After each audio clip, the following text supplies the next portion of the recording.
Magandang araw mga kaibigan. Update muna tayo sa ating fund drive for the Brave 14 plus 3 Marines. As of now, may naipon na naman tayo na 12,000 pesos sa ating GCash number na kailangan nila ng tulong ngayon dahil may hinihintay silang warrant of arrest na ang recommended bail is 100,000 each of them. Kaya kailangan nila ng 1.5 million. So ito ang GCash number natin ngayon, 0999191486. Pangalan is Reniboy Julian.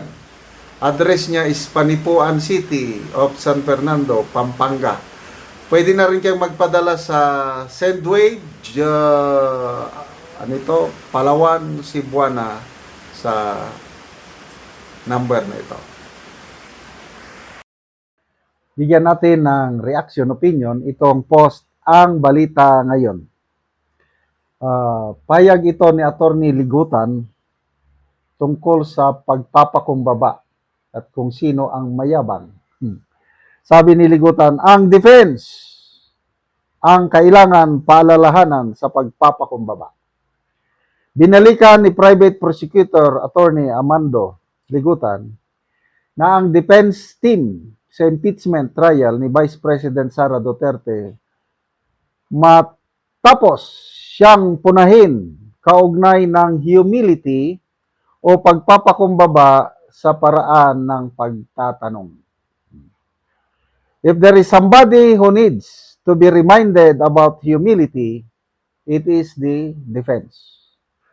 Iginiit ni Ligutan na hindi umano siya maaring pangaralan ng defense tungkol sa humility sa gitna ng tumitinding palitan ng puna hinggil sa decorum at paraan ng pagtatanong sa impeachment proceedings. So, controversial among the prosecution lawyers, ito si Ligutan and of course si Attorney Kapunan. Yeah, silang dalawa ang sikat na sikat. Basta sila ang sumalang sa korte, talagang may mga magaganap na kakaiba. So, ano bang mga maalala ninyo na kakaiba kay Ligutan? Yung unang araw ng trial ba yun? Yung sinipon siya. Tapos nag-viral yung kanyang ng sipon. Tapos nagreklamo siya. Ano pa? Ang dami niya ng mga ang pinaka-viral sa lahat yung post niya tungkol sa nag-post siya sa kanyang sariling Facebook tungkol sa misleading question, bawal na bawal daw sa law. Nagreklamo si Attorney Sheila Sison na inappropriate yun. Huwag mong i-discuss ang merits ng kaso sa iyong Facebook. At pinanigan ni Presiding Officer Escudero ang reklamo ng defense. Although, grabing palusot ni Attorney Ligutan, nagtuturo lang daw siya. Hindi naman niya diniscuss ang merits of the case. Karapatan daw niya yun na magturo. Kasi 16 years na siyang nagtuturo. Dahil sa kanyang palusot na pagtuturo, wala pa rin. Hindi siya pinagbigyan ni Presiding Officer Escudero. Kinastigo pa rin siya at nagbigay na ng ruling ang korte na bawal na yon yung magsalita ka o mag-post ka tungkol sa impeachment.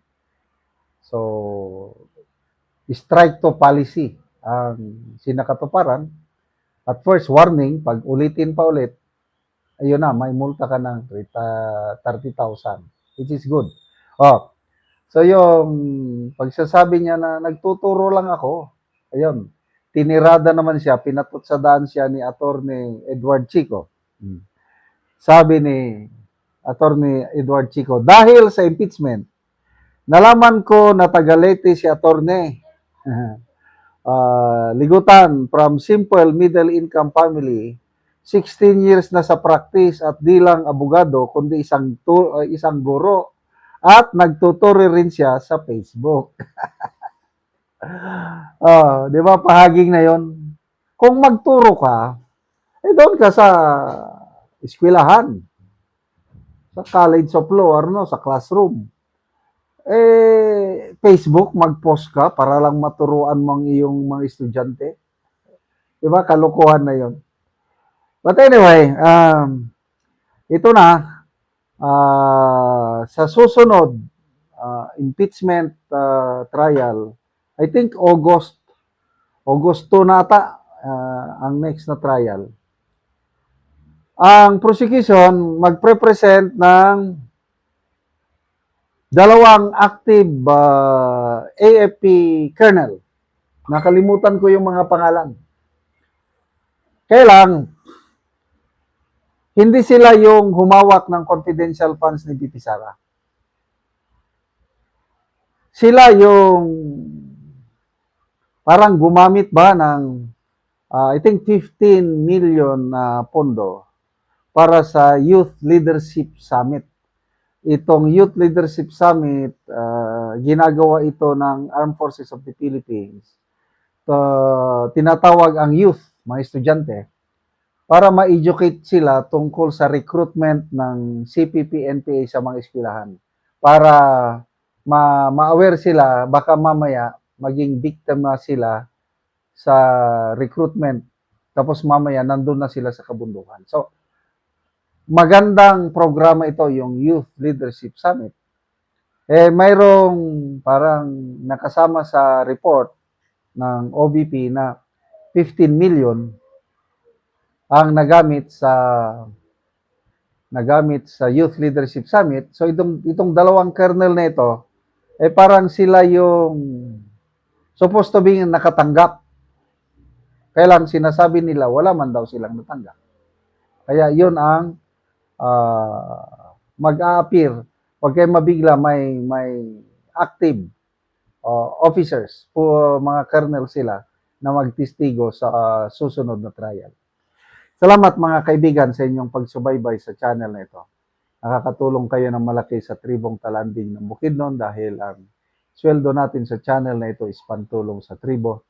Namimigay tayo ng libreng yero at pako para makapagpatayo sila ng mas maayos na tirahan. Panoorin nyo ang video na ito. Ora ni ang balay sa tabangan namo ugero. So napulo sila aning nga puyo, ikaunsi ang mama nga nakigpuyo lang dire sa ilang balay. So muna ni ang itsura sa ilang gipuy-an nga balay sa iyang atop nga yero. So kaulanan na gid sila.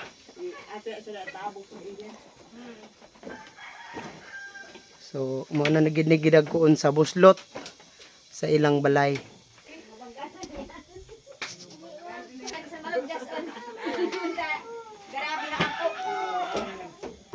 So karon atong bisitahon ang iyang gipatindog nga bag-ong balay nga pag-atupan karon sa tabang siya nga yer. O karon mo na ni ang iyang gipatindog nga bag-ong balay nga pag-atupan. So mo na pod ni ang yero nga gitabang sa iya ha. Makaatop na ni siya karon.